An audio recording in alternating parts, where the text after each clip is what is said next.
the Warrior's character. I mean, I'm humbly apologizing, but I'm not saying what I'm humbly apologizing for. The Ultimate Warrior was forced to make an apology video to a kid. The story goes that a WWE fan noticed Warrior in public and asked him if he was the Ultimate Warrior, and that is when he reportedly snapped at the kid. McMahon was not happy about this, especially because the child's parents knew people who worked in the company. Regardless of Warrior denying this, McMahon still made him apologize, and this is when things got a little out of hand. Regret certain things that they should.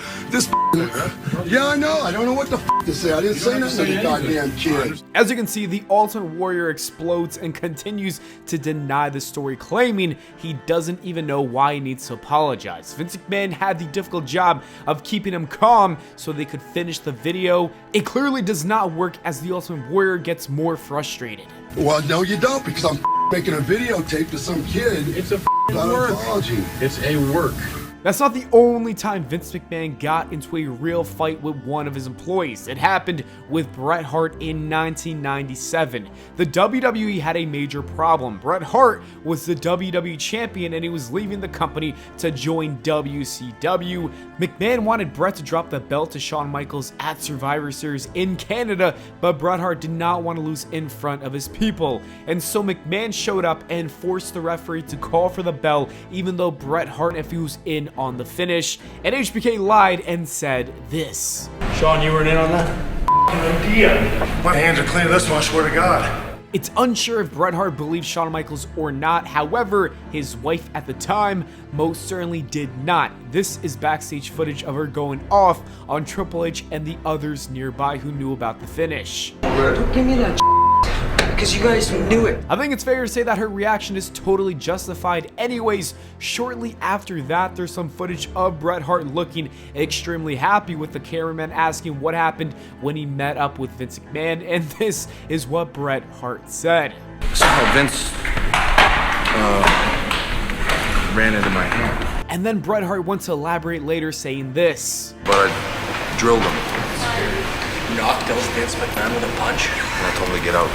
That is good enough confirmation that Bret Hart gave Vince McMahon a receipt for screwing him in Montreal. There's even footage of Vince walking out of the arena and he's just looking rough, like he just got a beat down and was unconscious.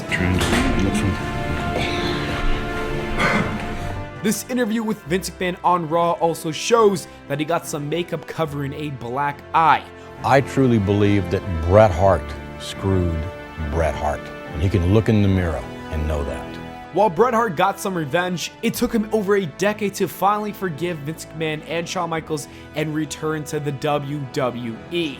On an episode of Raw in 2021, we saw Charlotte Flair and Nia Jax in a singles match. What would start as a normal wrestling match would eventually turn into a real shoot fight. The beginning of the bout was fine, everything seemed normal. It wasn't until the ending of the match when it all fell apart and all hell broke loose. As both women looked upset, they both started to throw punches and slap each other in the face, and it got messy very quickly. The match came to an end with Nia Jax picking up the win, and in an interview, Nia Jax explained what went wrong. Obviously, like, Charlotte is just an insane competitor, right? Like, she is just very, like, she puts her all into it, very passionate. There was just a miscommunication. I don't know where it was, but she started laying into me. It happened a few times during the break in that match, so not a lot of people saw it on TV, but a lot of people, I remember, like, some of the announcers were like, damn. And we were just kind of laying into each other. I'm like, what the heck is going on right now? And then I think at the point where everybody saw on TV, I was just like, this, dude, you're laying into me. I don't know what's going on. So I just gave her kind of like a two-piece back that kind of rocked her back into like, let's finish out this match and kind of get together. And I didn't know what was going on. And it was definitely intense, obviously, like she's one of my best friends. So it wasn't like I was sitting there like we were super mad, but I don't know what, there was some sort of miscommunication. We got backstage and I literally was like, what the f-? And I look at her and I said, are you good? And she was like, yeah, I just, out there, it was just something went off and I just didn't feel right. And I said, are you sure? And she's like, yeah, no. And then I think one of the producers was like, are you okay? I'm like, yeah, no, Nia's one of my best friends, I swear. And then literally we went backstage. I said, give me a break. We walked away from each other for the night. And then obviously the internet went crazy. So I just hit her up and was just like, we're fine. Like, let it go.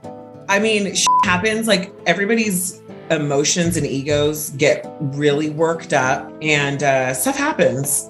But at the end of the day, she's like one of my best friends, and I didn't want people to think like anything serious like really happened, because we were fine. At the end of the day, miscommunication is what led to the real shoot fight. It is worth mentioning that they made up after the match, agreeing that things unintentionally and pointlessly got out of hand. Did you know that Brock Lesnar used to do a shooting star press in the beginning of his WWE career? It was used during his OVW developmental days, but he stopped doing it when he went on SmackDown. It wasn't until WrestleMania 19 when he was headlining with Kurt Angle where he would pull off that move one more time. Brock Lesnar revealed that John Laurinaitis was the one who persuaded him to bring the move back. The idea behind it was that Lesnar needed to dig deep in his arsenal to keep Angle down for 3 seconds and win the match. It seemed like a great idea until Brock did the shooting star press and missed Kurt Angle. He landed on his head and it looked like he broke his neck.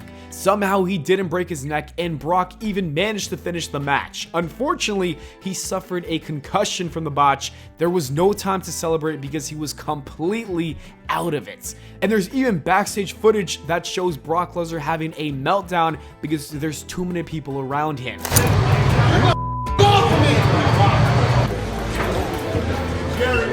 There isn't more footage because WWE officials told the cameraman to stop recording, but it's a good thing that they managed to hold him back and calm him down, because things could have gotten real bad if Brock Lesnar only continued to get more mad.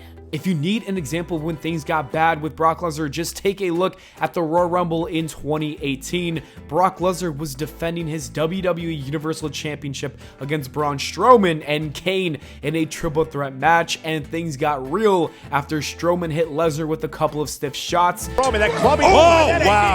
And this made Brock Lesnar mad. And the one thing you never want to do is piss off the beast. Therefore, Brock gave Braun a receipt and hit him with a few real strikes to the head. A knee to the jaw. He caught Lesnar good. A knee to the jaw. Yeah. You could say that this was Lesnar's way of getting revenge while also letting Braun know that he's got to slow down, or else Brock is going to do the same thing and keep punching him in the head. This is what Braun said about the incident in an interview with Chris Van Vliet. I got a little overzealous with him, and he had to check me. And that's just, at the end of the day, it's two big, dominant dudes out there going at it, and things happen. This ain't ballet. Did you hit him by accident? Yeah, I stiffed him on accident with a knee, and he wasn't happy with it, so he clobbered me on the side of the head. And I like to think I'm the only human on earth that's ever taken a right hand for Brock and didn't go night-night. I went 20 more minutes in the match. Did it hurt? It didn't feel good. I mean, you can see the slow motion. My skull moves, and then the skin catches up. It's good to see that the two quickly squashed any beef that they might have had. It's even better to see that they can laugh about it nowadays. We have one more real WWE fight involving Brock Lesnar, and it happened at WrestleMania 34 in 2018. The main event of WrestleMania was Brock Lesnar and Roman Reigns for the second time at WrestleMania for the WWE Championship. Everyone was shocked when we saw Brock pin Roman to retain the championship, but everyone was more shocked when they saw Brock Lesnar throw the belt at Vince McMahon.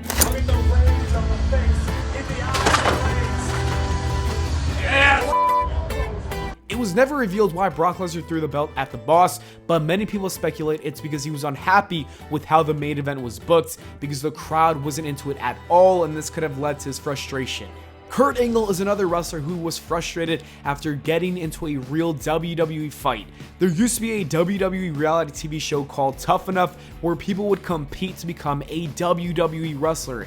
Outside of some successful names like John Morrison, Maven, and The Miz, many of the people on the show kind of failed to make it in the WWE. Daniel Puder is one of those failures. On an episode of SmackDown, Kurt Angle was in a segment where he was going to have a shoot wrestling match with a competitor of his choice. The problem with this was that he just had surgery and wasn't 100%. I just had neck surgery my second time, so I didn't have feeling in my arms. And Vince wanted me to do this shoot thing with the Tough Enough group, and Daniel Puder was one of them.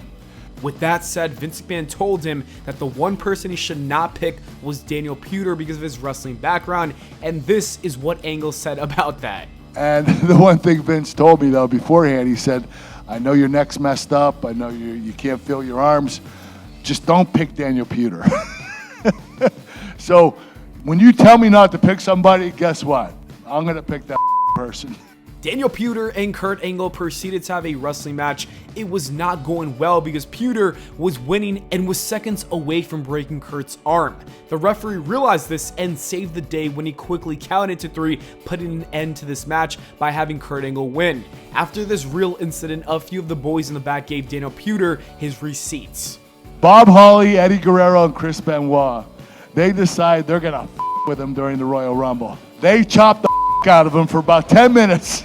Let's take a look at the footage of those chops at the Royal Rumble. It's like, oh! Man, well, it's, oh, it is every man. Oh, Peter's chest. Yeah, it looks like. We all love Santino Marella, and it looks like he also loves everyone else. You know what? You have a big mouth, John Cena. Well, I can confirm that he does not like Jim Cornette, which led to a big argument. In 2005, Santino Marella was working with WWE's developmental brand OVW, and there was a segment where he played a crowd member. He was supposed to look terrified of the boogeyman, but instead, you can see him smiling and chuckling a bit, and that made Jim Cornette furious, who was running OVW at the time. It even led to him slapping Santino in the face for this mistake. I'm not going to go ahead and say Santino did nothing wrong, because he did, and you got to be professional, but there's no way in hell that you can slap a man in the face or something like that. It is just wild. That is why Santino Marella confronted Jim Cornette about it a decade later. Yeah, there's a because you couldn't do anything else because you were fucking get the away from me. I'm trying to walk away from you.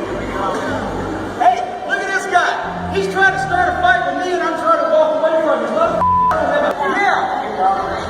Yeah, come on here. And I don't have nothing else to say to you. So you get my way. You're the first one to say to me, stay there and smile. I slapped you 17 times before, mother. You want it again? Well, yeah. You want it again? 100%. What? Are you delusional? Are you delusional? You get up and mouth. Hold on. Hey, I'm telling you, fucking degenerate. When the WWE brought back ECW's One Night Stand, I don't think they expected an Extreme Real fight between JBL and Blue Meanie, but that's what they got, because at the end of the day, this is professional wrestling, and you never know what to expect. At the pay-per-view, you could see JBL actually throwing punches at Blue Meanie that would bust him open, and this is Blue Meanie talking about the beatdown that he received that night. And 2 nights before, Jeremy Borash had his version of an ECW reunion with the Hardcore Homecoming at the ECW Arena. And I got split open that night, hard way, back in my head by Sandman. It was either a ladder or a chair. So I go to the hospital, I get like 8 staples right there. One night stand, the fracas breaks out, and John finds me, and I'm paired off with somebody else. He punches me right where I got my staples 2 nights before. I don't know if he knew or whatever, but just by habit, by luck, hit me around there, and you watch me go, holy shit, turn around, and he put my shirt over my face and started throwing live rounds. So I was like a hockey fight. Well, I ain't gonna take that. So I tried to snatch a headlock. And, you know, if you're going to fight somebody, try to bring them as close so their punches don't have as much range. So I bring them in, and I'm trying to throw live rounds. So why did JBL start this fight? Well, in that same interview, Blue Meanie explains what JBL said when they got to the backstage area. I said, I enjoyed my time at WWE. I said, Bradshaw is a bully. That's all I said. And you know how the wrestling business is. When one person says something, it's like that game in school where you whisper something in somebody's ear, he turns around, whispers it to him, and by the time it gets around the room, it's morphed into something different. So I probably said JBL or Bradshaw was a bully, and by the time it left my mouth, went through somebody else's ears and mouth, and got back to him, probably morphed into something that was totally not what I said. Because when I got back to the gorilla position, JBL comes up and goes, "You were talking about me on the internet." I was like, I'm so in shock. I'm trying to think what the I say. And I was like, dude, what the this is to work. This business will work. We're not. Obviously, I was totally shocked. So all of this happened because Blue Meanie called JBL a bully. That clearly did not sit well with JBL, and he would get his revenge 5 years later by proving Blue Meanie's points. The only good thing that came out of this is JBL's receipt that came in the form of a stiff chair shot from Stevie Richards on an episode of SmackDown. Stevie Richards with the chair off the skull. Kayfabe is maintaining the illusion that wrestling is real, and while wrestlers break kayfabe all the time nowadays, and everyone knows it's scripted, that wasn't always the case. Up until the 70s and the 80s, many people didn't even know that wrestling was fake, and this is why Andre the Giant got angry backstage when a cameraman tried to secretly record him and other wrestlers. There's nothing scarier than Andre the Giant giving you this look and then proceeding to say this. Hey, the f*** are you doing there? The cameraman is very lucky that Andre just closed the curtains because things could have gotten worse, but thankfully he kept his cool and went back to his card game with the boys in the back. CM Punk's AEW debut was game-changing for the pro wrestling scene, more specifically for All Elite Wrestling. However, everything would change during this promo with Hangman Adam Page when he said this. You talk a big game about workers' rights, yeah? Well, you've shown the exact opposite since you've gotten here. These 19 words changed everything. These 19 words right here would be the most important 19 words in AEW history. These 19 words were the first domino to fall during this wild story. While it sounds like a throwaway sentence in a random promo for a go-home show, it was far more personal. Hangman Adam Page deliberately took this shot at CM Punk to make a powerful statement. The story goes that there was a backstage belief that CM Punk tried to use his power and politics to fire his former friend, Colt Cabana, from AEW, who happened to be close with the Elite. And so Hangman Adam Page took it upon himself to try to expose CM Punk on national TV when he least expected it. He went after Punk's entire character, essentially calling him a lying hypocrite. On one hand, Punk's been talking about being the change that the wrestling world needed for the better, and on the other hand, the Elite believed that he was no different from the McMahons, Hogans, and Triple H's of the world. After that, more and more reports came out and were being leaked out by somebody in AEW, making CM Punk look like a true villain who's trying to destroy the company.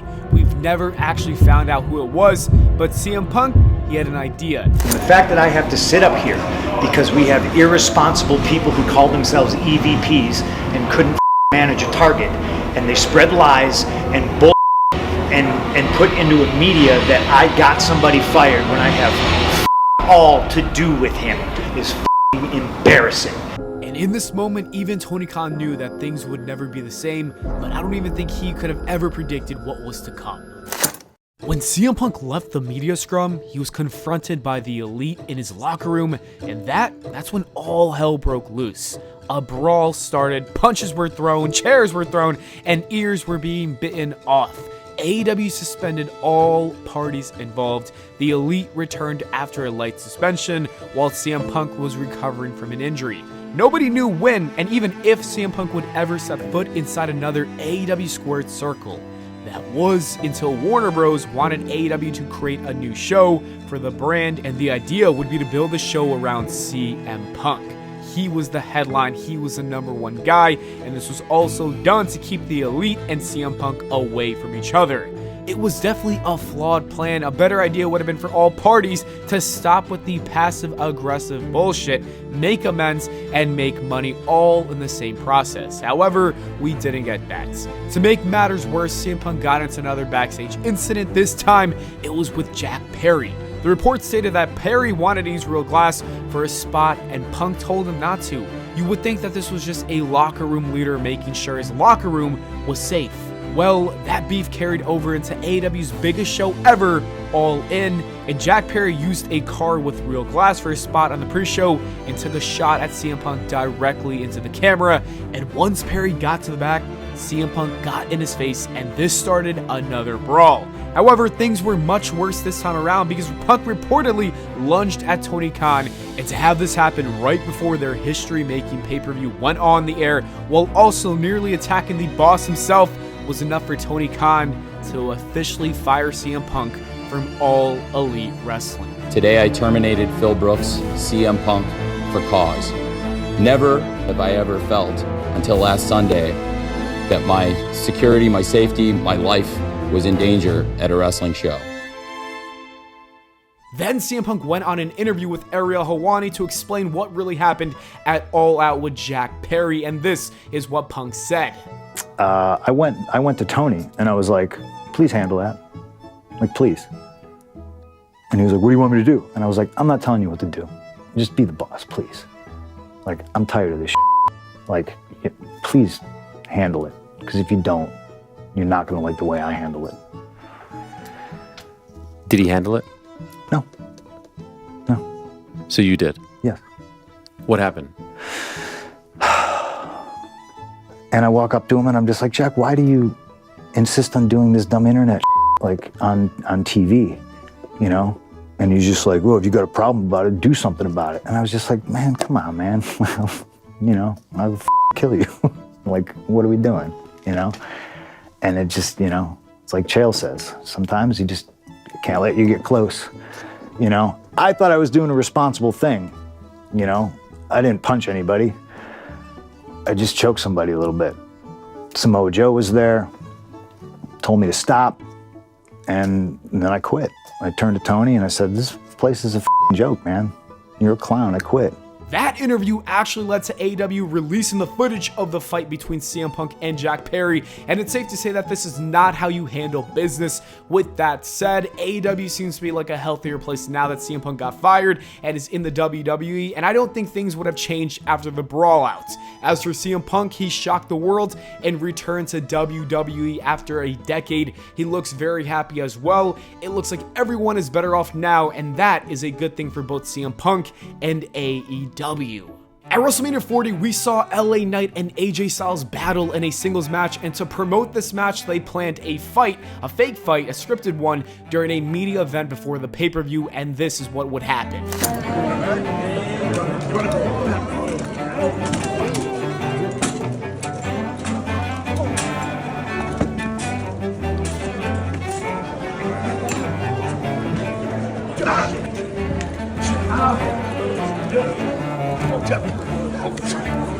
Guys, back, please.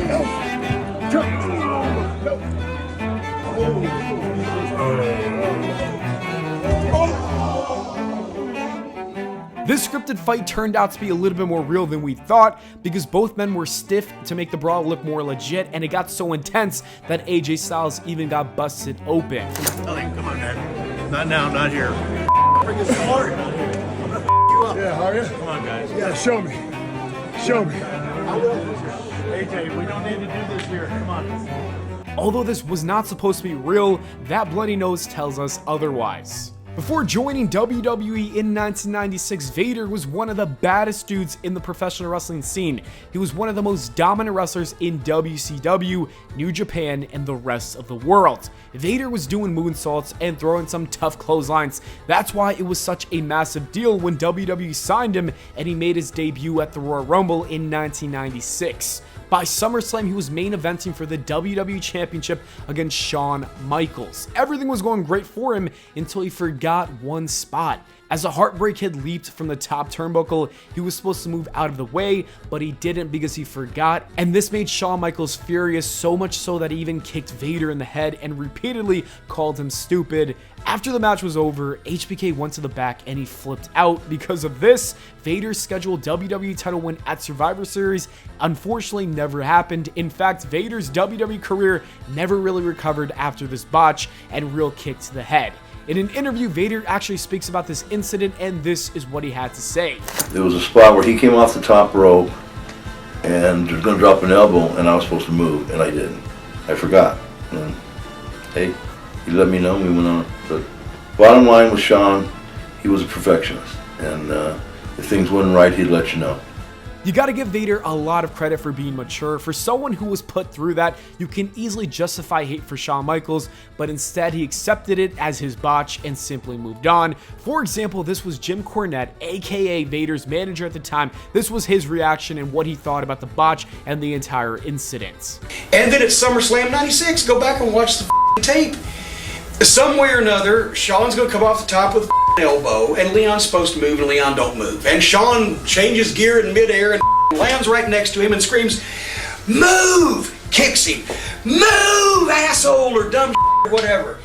Shawn Michaels, he was unprofessional. He was always on pills or whatever. And by the way, Shawn, you too. For the way you talked to me, for the way you talked to Jose Lothario that got you in the business, for the way that you got with your little clique and exposed the business in Madison Square Garden and kowtowed, and everybody had to kowtow to you, and you're whining and you lost your smile and you didn't want to do jobs, and wherever you were pilled up doing whatever the you were doing, you were an asshole and a prick. And if you found God, that's generally because I've noticed people in this business that find God do so when everybody else hates them so bad they won't speak to them. When mortals won't speak to you, you find a higher power. That isn't the end for Vader and his wrestling matches that turned into real fights. In 1997, he got into a feud with MMA fighter Ken Shamrock. It was a feud that consisted of two of the toughest guys on the WWF roster. It's also important to note that this was Shamrock's first pay-per-view match, and that might be the reason why he was throwing stiff strikes to Vader the entire time.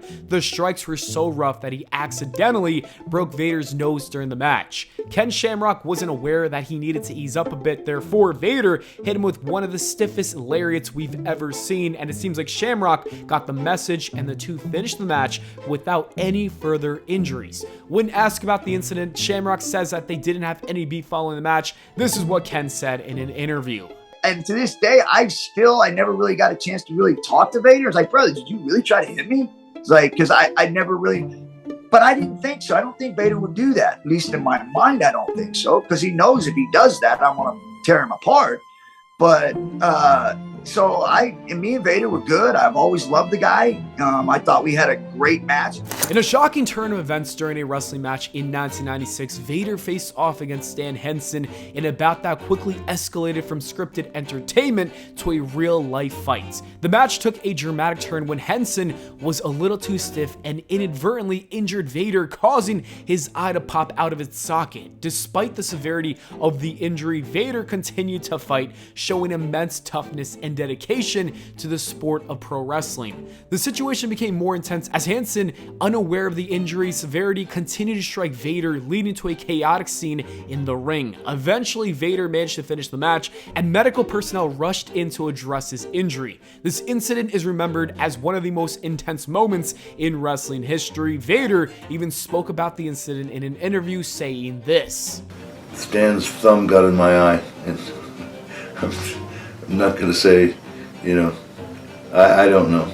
He says it was an accident, and I'm taking him as his word, but, yeah, it popped out of my head. I had to shove it back in, but I had to, I lost vision, lost like half the vision, and then the eye itself, when it pushed back in, the cord had stretched, so they had to take it back out in a subsequent surgery and cut the cord and reattach the cord because the cord was too long. So in other words, my eye would look left, this side would look left, but this one would stay straight ahead. So my eye was lagging. And all the bones in my face had to be fused. So I mean, all my cheekbone was broken, all this was broken. My whole nose was crushed. So this nostril had to be rebuilt with steel. And then up here my eyebrow was cracked, had to be fused. And so pretty extensive surgery, and yeah, it was pretty painful to shove it back in and keep wrestling because he kept hitting it. That was obviously it just kept getting hit during the course of the match. After listening to what he went through, it's unbelievable that he somehow finished the match, but that just goes to show that Vader is truly one of the toughest wrestlers of all time. Daniel Bryan retired from professional wrestling in 2016. That wasn't the only shocking thing that happened that night. We also saw Vince McMahon get into a little fight with Titus O'Neil. As everyone was walking to the backstage area, you can see Titus grab McMahon. He did this to mess around with Vince while also letting Vince know that Stephanie should go first before him. It was a playful joke that turned very serious. McMahon was furious at Titus for disrespecting him in front of everyone in the arena as well as on live TV. He was so angry that he reportedly yelled at Titus and actually fired him, but McMahon eventually cooled down and other officials had to convince him to turn that firing into a 60-day suspension. TMZ also spoke to Batista about the situation because Batista and Titus are good friends, and this is what he said about the incident. That's bullshit. That should have been a man-to-man conversation, not a suspension. Right, and it was totally like, I looked at the video like 5 times, and it's totally like, he's like, you know? Like, well, he was being playful crazy with Vince, yeah, which we all are because Vince is a very physical, playful guy. You know, even if it, granted, even if it was at the wrong time, that again, it's a man-on-man, you know, it's a one-on-one conversation, man. It's not a, like, you know, all of a sudden don't turn into somebody's boss because you didn't like the way they touched you. So it's not only did he f*** him with the suspension and the fine, but he just double f***ed him by taking WrestleMania away from him. So that's why I said just leave, man. You think he should leave? I think he should leave. Although Batista had some solid advice, Titus O'Neil did not take it. He stayed with the WWE and has been an important brand ambassador for the company since then. We also got this iconic moment from him a few years later after that fight with Vince. Throughout the 2000s, Jackass was one of the biggest successful franchises in entertainment at the time. Therefore, WWE wanted to capitalize on the momentum and popularity by bringing them on Monday Night Raw, and Steve-O was doing a segment with Umaga that was supposed to lead to a beatdown. The only problem is that he wasn't aware that he was supposed to sell and act unconscious. This is Steve-O telling the story of how he took a real beating from Umaga because he wasn't properly selling. And so now the match is supposed to be over, but I don't know that I have to play dead, so I keep moving around, like, oh, and like, he's not done beating me up. Now he's gonna hit me with the elbow that actually knocked me into a blackout. And I showed this to Jason Ellis. He said, dude, that is not a WWE elbow. That is an MMA. Dude, look. Begging him, I'm like, please stop doing this to me. But that means that he has to keep doing it because I'm moving around. When we did leave the ring, we went down the aisle, we went into the control room, and Vince McMahon is in there, and he's like, yes! He was so stoked. In an infamous NWA incident, Sid Vicious and Dangerous Dan Spivey, known as the Skyscrapers, were involved in an enhancement match against Avalanche and Mike Blackwell. During the match, Blackwell, a jobber, decided to go into business for himself by not following the planned script and refusing to sell the moves. This provoked a brutal reaction from the Skyscrapers.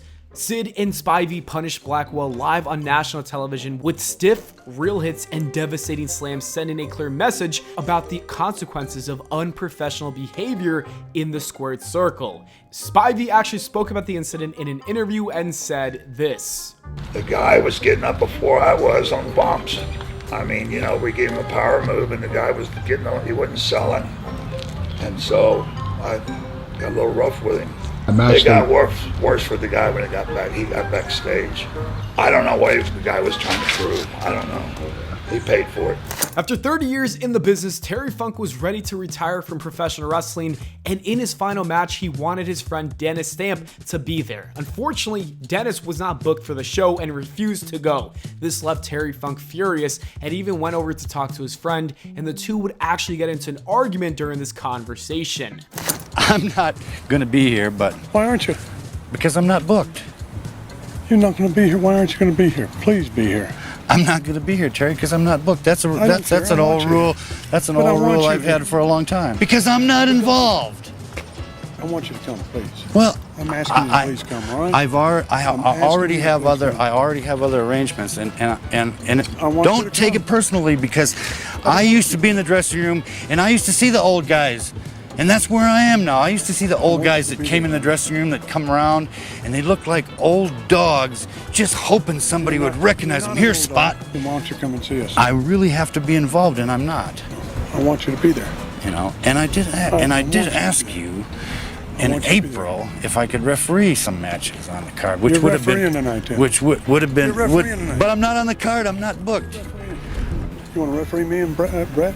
Referee me and Brett. I already have want other you to referee arrangements us. made, Terry. I want you to referee me and Brett. I'm just telling I guess, okay, so what happened? I I'm guess you running just, 900 miles an I hour guess is I what was I'm just doing. so far down, I guess you just didn't hear me or something when I asked you before? I don't. Or didn't think Dennis, about I it? didn't just even know think about it. But I want you to. I want you to. I appreciate that. Okay, I want you. This story has a happy ending because Dennis Stamp made it to the show and was even the special guest referee for this final retirement match against Bret Hart. What's even funnier though is that Bret and Terry had a fight before the match took place as well. Jim Cornette revealed it in an interview saying this.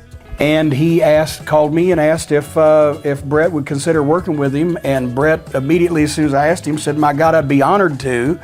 And then the only fight they had was that Terry didn't want to win, and neither did Bret. So they had a fight about who was going to do the job because each one of them wanted to. In 2021, on an episode of SmackDown, a simple title exchange between Charlotte Flair and Becky Lynch took a surprising turn backstage. What was supposed to be an easy segment quickly escalated when Flair felt disrespected and chose to improvise. This sparked a heated confrontation between the two, revealing just how intense their competitive relationship can be.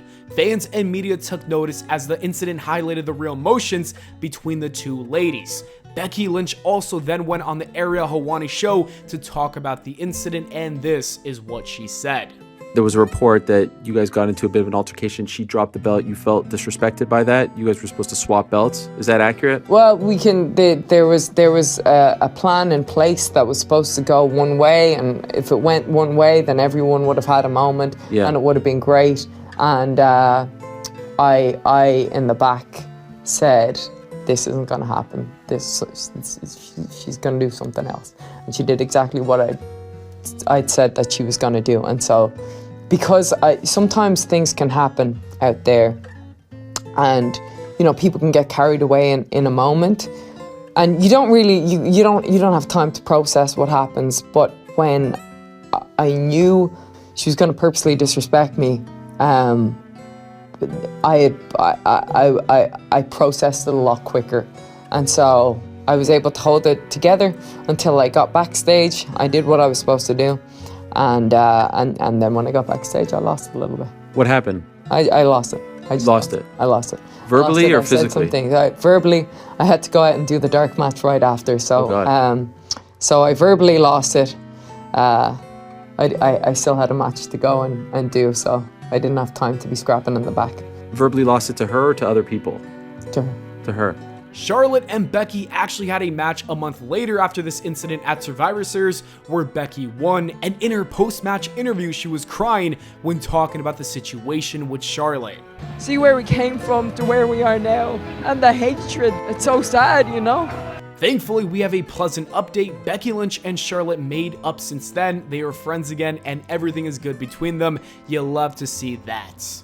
The mass transit incident is one of professional wrestling's most controversial moments. It occurred on November 23rd, 1996 during an ECW house show. The incident involved a tag team match between 17-year-old aspiring wrestler Eric Koulos, who used the in-ring name Mass Transit, and the Gangsters. During this match, New Jack went off script and seriously injured Koulos, including severing 2 of his arteries. Maven actually made a full breakdown video with Devon Dudley, who was Mass Transit's partner in the match, and this is a small clip from that video explaining what happened on. That was a classic one. At this point, I think the father is starting to notice that things are coming down on his face. It's coming down on his face, yeah. New Jack went too far, and some even think that he should have been banned from pro wrestling after this fight. I don't even know if this is considered a match or a fight. This was more of a brutal beatdown. The Rest of Maven's video is really good as well, so the link to that will be in the description below.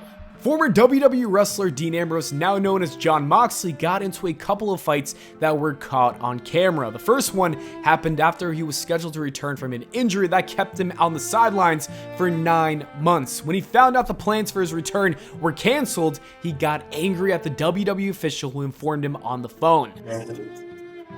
Kidding me. I am feeling good. I happen to be feeling fantastic. Thank you for asking.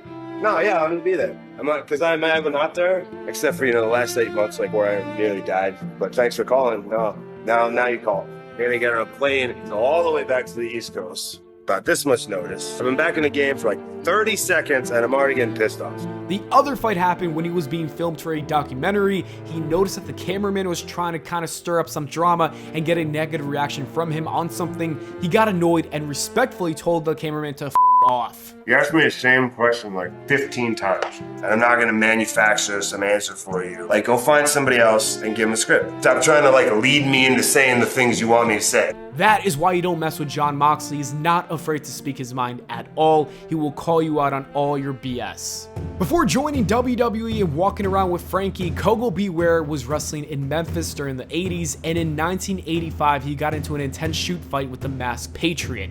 Throughout the match you can see very stiff strikes towards each other. At one point Koko repeatedly kicks the Patriot in the head. There's even a clothesline that knocked him out. The pinfall was also extremely disrespectful because after winning the match, he punched him in the face. This was painful to watch, and this is what Koko said in an interview about the match. And I told the Patriots when we went out there, I said, he said, I'm going to be a little tough on you, and stuff like that. He said, I said, I'm not going to knock your eyeball out or anything like that. I said, no, I wasn't trying to knock his head off. I just wanted it to look like that. The footage tells a different story of what he's trying to say. There could have been more to the story that Koko B. Ware does not want to share. I guess we'll never know. In 2001, things got real when Perry Saturn lost his temper during a match with an enhancement talent. Mike Bell, a well-known jobber, accidentally botched an arm drag during a match, leading to a serious mistake, and Perry Saturn, known for his intensity, snapped in response and took matters into his own hands, aggressively attacking Bell. He threw Bell into the mat and then delivered a stiff clothesline before tossing him recklessly out of the ring. Saturn then followed it up by throwing Bell at the steel steps outside the ring, which shocked the audience and the staff backstage. Saturn's unprofessional actions were not ignored. WWE management reportedly decided to punish him by putting him through an embarrassing storyline, which led to his bizarre moppy gimmick. This storyline portrayed Saturn as mentally unstable and obsessed with a mop, a significant departure from his serious tough guy persona. Kurt Angle even gives some insight on the situation from a wrestler who was backstage when all this happened. This is what Kurt said. What Perry did after the kid botched the spot is beat the crap out of him. Yeah. Threw him outside the ring. He landed with his, on his head on the concrete floor, and then Perry jacked him up and rammed him into the steps backward. The back of his head hit the steps. He beat the crap out of him. What you should do when a guy is, a little antsy and not doing what he was told, you need to put him in a rest hold. You choke him out a little bit and say, "Listen, kid, we're gonna get through this. You need to stop screwing up. Follow me and let's get through this match together." And what Perry did was just beat him up. Another real WWE fight happened in 1999 between APA and Public Enemy. The infamous fight was on WWF Sunday Night Heat, and it became real because Public Enemy tried to refuse going through tables as originally planned in the match. Public Enemy, who had recently came over from ECW, were disliked backstage, and when they attempted to change the match script last minute, APA took it as disrespect. During the match, APA went beyond scripted moves and hit Public Enemy with legitimate stiff strikes, turning it into a real fight.